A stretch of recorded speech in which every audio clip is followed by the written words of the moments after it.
I appreciate all of you being here. We are here to talk about this bipartisan bill that bans governments from using NDAs, and it's brought together folks from across the political spectrum, including us, Representative McGreeman from South Minneapolis, my co-author, Representative Roach, Senator Makequade, Senator Skowski, to protect Minnesotans their right to know what government is doing and to ensure the transparency around the conversations that local governments are having with communities and around economic development in their communities. House File 4077 and 4379, Senate File 4379, is a simple and common sense bill that prohibits local municipalities and their elected or appointed officials from entering into non-disclosure agreements with private entities. These are private contracts that companies are forcing on local governments with the goal of hiding from public view their information that the companies have decided they don't want to share, usually including the existence of an NDA itself. And to be clear, what we're talking about is local elected officials appointed, hired, elected by taxpayers to represent the public, making special agreements to hide information from the public for the benefits of those corporations that are trying to keep their information secret. So we have all been hearing from Minnesotans in our districts and across the state about how these NDAs are increasingly used by local governments and at the expense of transparency and their right to know and weigh in on the decisions around land use, public financing, and other economic development decisions. This isn't hypothetical, and if you've heard any of our committees or our Judiciary Committee tomorrow, you will hear about the real harm being done in our state. It erodes trust in local decision makers, it evades the process of public deliberation and participation, and it undermines the foundations that our democracy is built. In the House local government hearing, we heard from local officials, community members from Hermantown, Pine Island, Farmington, North Mankato, and other places that currently are dealing with these NDAs. And what they oftentimes tell us is by the time information becomes public, the train has left the station for public participation and public input. There was overwhelming support in that committee of jurisdiction, and our committee sent it to the General Register. And while this bill did not need to go to Judiciary, Representative Scott wanted to hear it, and I agreed to send it there before the deadline when she promised a hearing before deadlines. We are looking forward to the hearing tomorrow in the House, where we expect to hear from Minnesotans all over the state about their right to know. And they are asking us to take bipartisan action to ensure that local folks have access to the information that their government are deciding, and that our local electeds don't keep getting bullied by powerful corporations to sign contracts that keep data from their constituents. The public is calling on us to act now. And in a tied House, there isn't much both parties agree about moving forward. But this is one of those bills. This is a bipartisan effort in the House and in the Senate, and we hope and expect our caucus leaders understand the urgency of acting now to protect the public, and that all of our colleagues join us in this effort.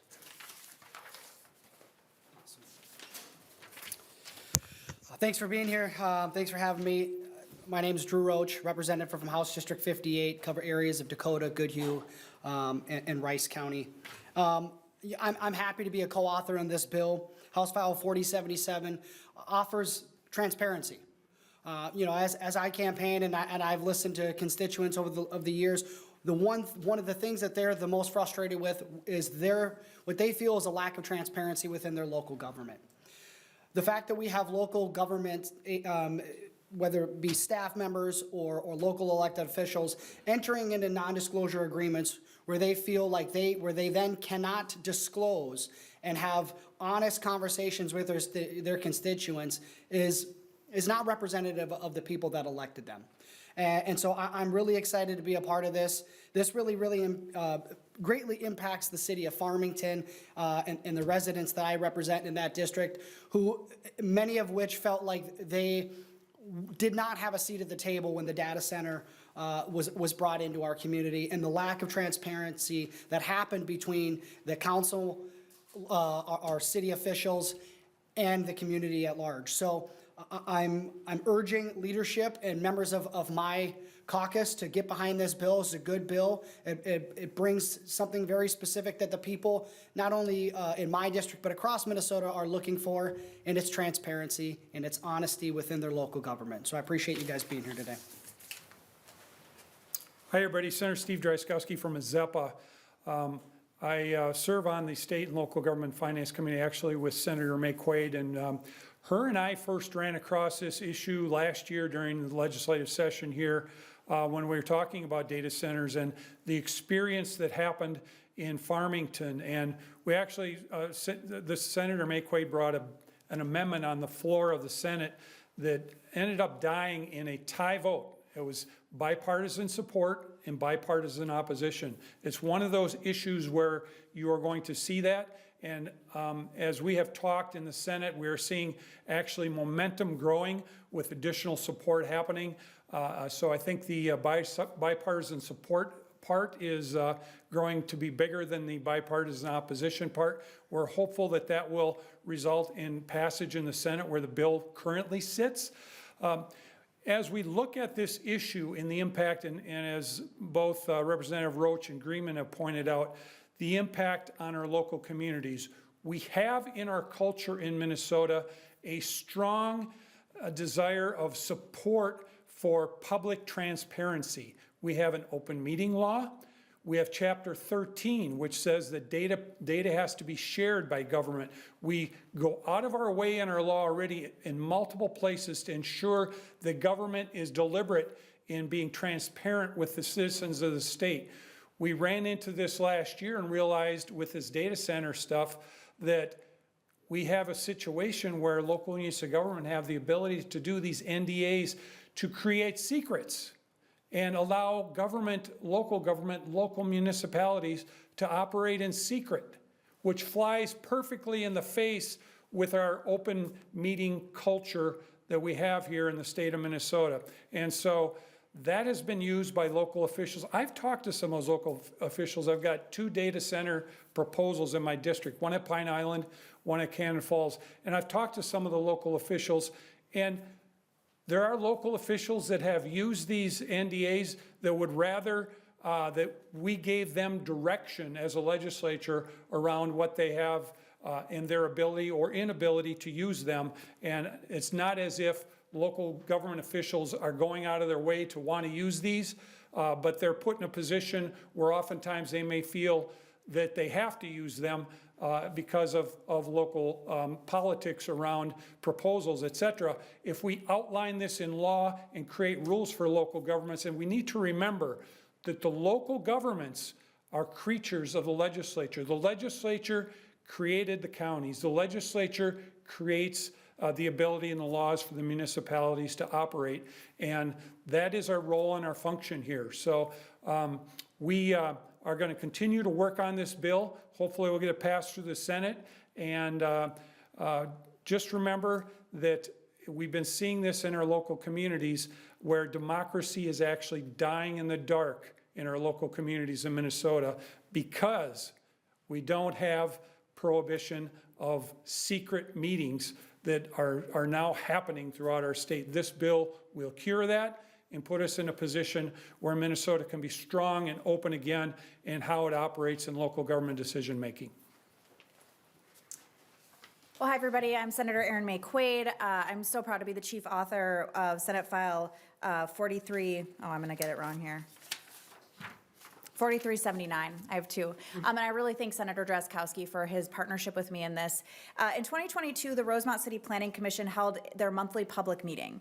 At 7:44 p.m., the public hearing was open to talk about proposed projects. The commissioners had extensive questions for a specific project team about landscaping, setbacks, and the end user of a proposed project, but the public hearing to approve this secret, extensive master development plan lasted for exactly 6 minutes and was talked about under a code name, Project Bigfoot. See, in July of 2022, city officials had signed an NDA that included complete secrecy about the project, including the existence of the agreement or the fact or the nature of discussions between the 2 parties. It was only after the project was approved by the city council and announced to the public that Project Bigfoot was actually a 715,000 square foot, $800 million data center home to Meta, one of the most controversial tech companies on the planet. There is bipartisan urgency for the state to act to prohibit this practice of corporate secrecy from corrupting our public processes. In Rosemont, we had Project Bigfoot. In Hermantown, it's Project Loon. In North Mankato, it's Project Deacon. In Farmington, it's Project Bengal. In Monticello, it's Project Groundhog. In Pine Island, it's Project Skyway. This is no way for development to happen in the state of Minnesota, and there's no possibility for public input in public processes with this secrecy. As Senator Drazkowski mentioned, this does not follow along partisan lines, and that's because NDAs aren't being used in just blue cities and townships or red cities and townships. And there really aren't that many, if any, other May-Quade-Drazkowski bills are there, so drink it in. But this is one of those bills because we know that public transparency is so important. It is the sunshine for this democracy that might be dying in darkness. We have developed a comprehensive framework for public transparency. We have open meeting laws, we do have data practices laws, and that carefully balances the public's right to know what their elected officials are doing with the needs of governing. And collectively, our laws have created a strong presumption that meetings and information are public unless there's a strong public interest in protecting private information. This has all been worked out over decades in our state laws. And what we have right now is private contracts and businesses trying to get around this public presumption of transparency to serve their own private needs, and they're undermining public trust in the process. And we can't allow it any longer. I'm so proud to be standing with my colleagues here, both from the House and with Senator Drazkowski, because we can get this done this session, and we're urging our caucus leaders and the rest of our caucuses to make this a priority because Minnesotans want us to. And with that, we will take questions. Why not limit the bill to just NDAs as it has to do with data centers, like Senator Hochschild's bill does? Yeah. Because this isn't just an issue of data centers. This is about corporations using a contract in order to have secret meetings and keep things from the public. And what we have seen is, one, we don't think they're just used in a case of data centers. What I will say, as someone who went to Berkeley and has a lot of friends who are lawyers in tech companies, I think that they are using these in the most aggressive way possible. And when we see that happen, we see the rest of industries follow. And so the issue of public transparency isn't about one industry. It is not about one type of projects. It is about the public's right to know what their government is doing and to share out the meetings so that they are able to weigh in and participate. Where are you getting the most pushback on this? And is it around certain language in the bill? Go ahead.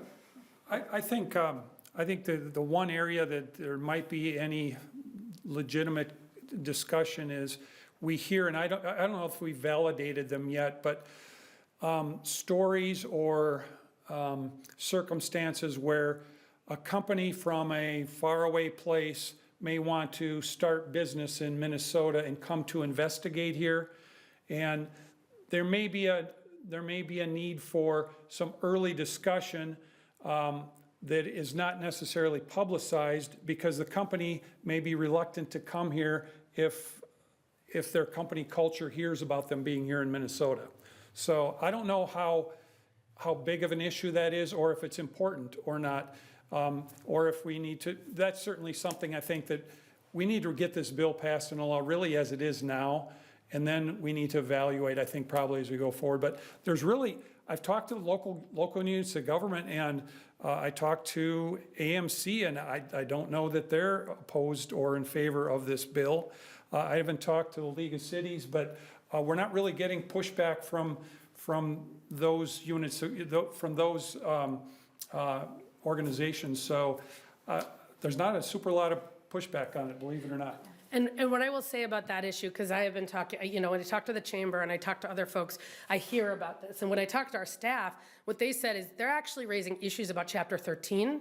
So what information do we think is in the public interest and when to keep private? And that is a Chapter 13 question. Nothing in this bill is about Chapter 13. I think I would certainly be open to that conversation, and that's what I told Co-Chair Scott when she raised it, which is if we want to talk about the public interest of saying at the beginning of a conversation there may be reasons, or real estate transactions at the beginning, there may be reasons to have confidential conversations. That is the decades-long work that the legislature has been doing to get the right balance. That's not what this bill is about. With this bill, what we are talking about is private contracts between lawmakers or staff and corporations that are basically trying to circumvent that balance. And so that's not the issue that we're hearing about. I think we'll hear, I've been talking to the counties and cities too, just making sure that they can implement it is important, and we are definitely, we have been having conversations with the cities and the counties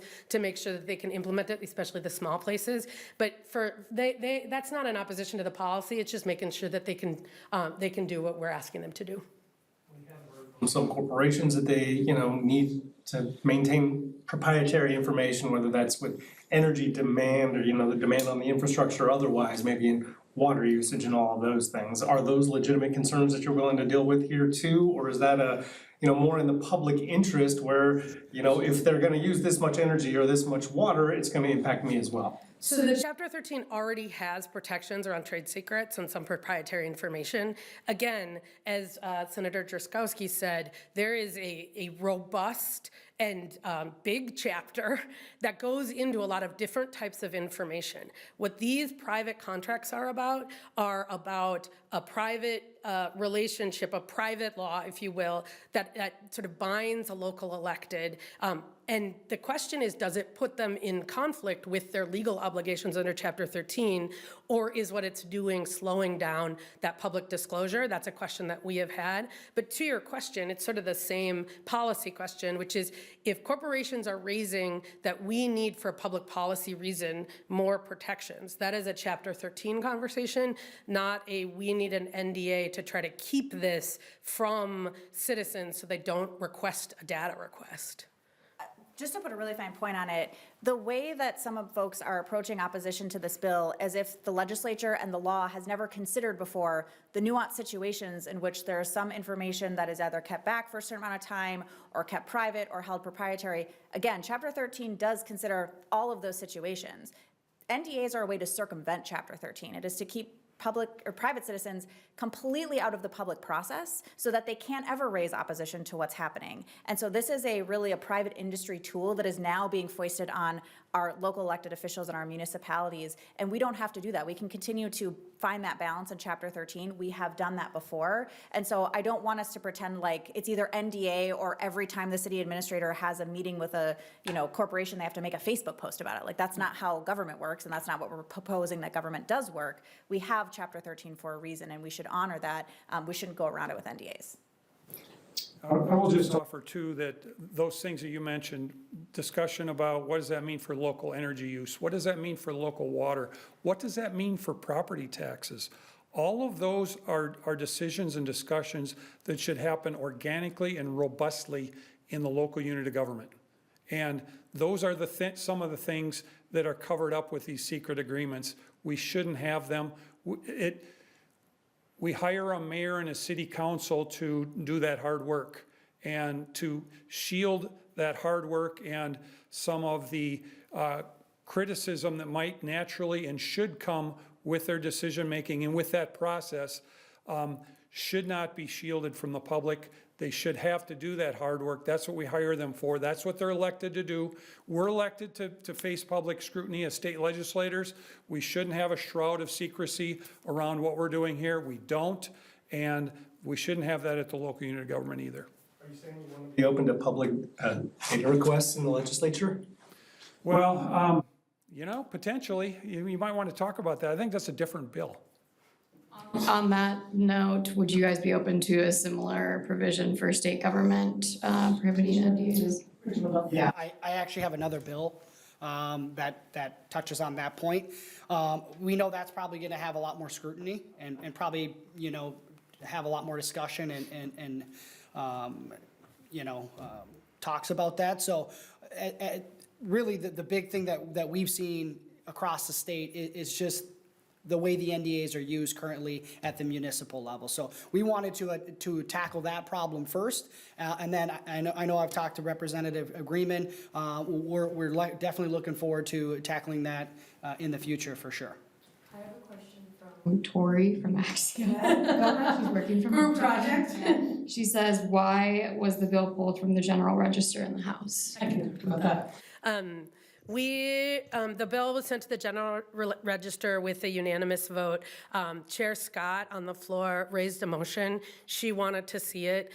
When I ran through the bill with council, it doesn't have any Chapter 13. It doesn't have any provisions that would send it to judiciary.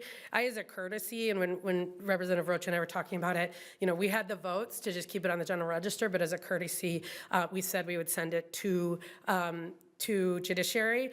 We also asked for a commitment to a hearing 2 weeks ago before deadline, which we didn't get. So we are hoping that the chair and the committee and leadership extend the same courtesy, given that the whole reason we are in judiciary is because they wanted to be there. What I will say is Chair Liebling is hearing it today because we didn't get that hearing from Chair Scott.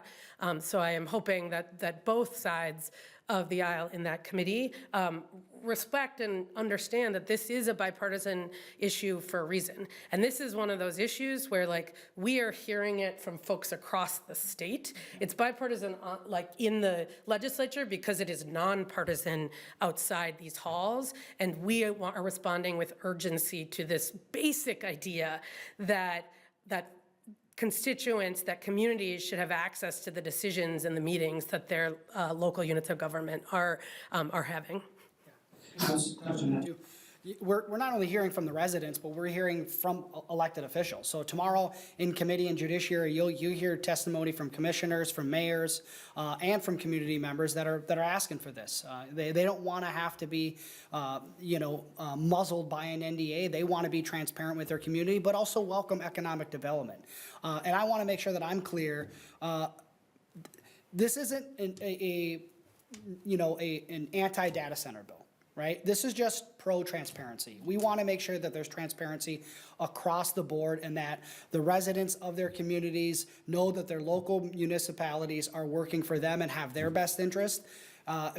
Again, in many communities where they're being muzzled by those what they're defining as the new stakeholders in the community that want to be a part of that community, that are creating these NDAs and having these signed, which takes the voice away from the people and the input from the residents, because by the time they have a open conversation about it, in large part, those decisions have already been made, and we're just trying to avoid that, so. There's a lot of space on the spectrum between Greenman and Roach and McQuaid and Drazkowski. And I'm just wondering why it's so hard to get the other 197 to meet up somewhere there. So what I will say is, again, when we had this bill hearing, we had the entire committee, there was no opposition. And so I am not precluding that we shouldn't still have that in committee. I think and this is the thing I wanted to mention about when we think about local governments, there is this is raising a huge power imbalance, right? These companies and whether they are data centers or whether they are Amazon or whether these companies are the most powerful, richest entities in the world. And they are trying to do things, and they're forcing these contracts onto people in some cases that have 1 or 2 staff people. And so what we are trying to do is level that playing field. What I also know is that when the chamber shows up on the side, and when I talked to them, I was like, help me figure out how to make this implementable too.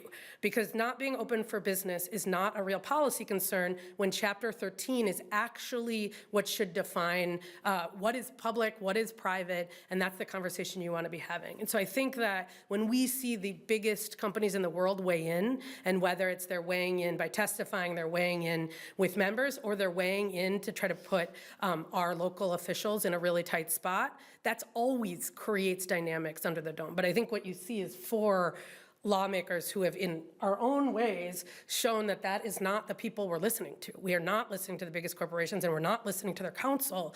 We are listening to our constituents who are saying, we want a seat at the table. We want to decide whether our communities want and need this development, or whether we don't, but we want to know and we want to be able to weigh in. And that's, I think, what makes us really passionate about this bill. And I hope, and I know a lot of our colleagues feel the same way, that they're obligated to their constituents and not corporations.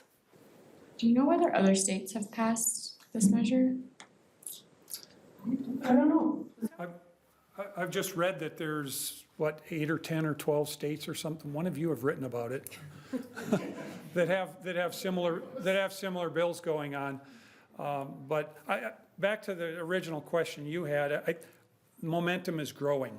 And we're seeing that, and I think you'll see when we get a vote on the Senate, you're gonna see the bill pass, and I think you're gonna see a sizable more, obviously, than we had with the tie vote last year. But we haven't started counting yet, but we probably will here soon. And you're probably hearing about it from community more. Momentum is growing as our constituents, as communities across the state, are also becoming aware. Because the thing about these data centers, or these NDAs, is that many of them are contracted to be secret. So communities are just finding out about it too.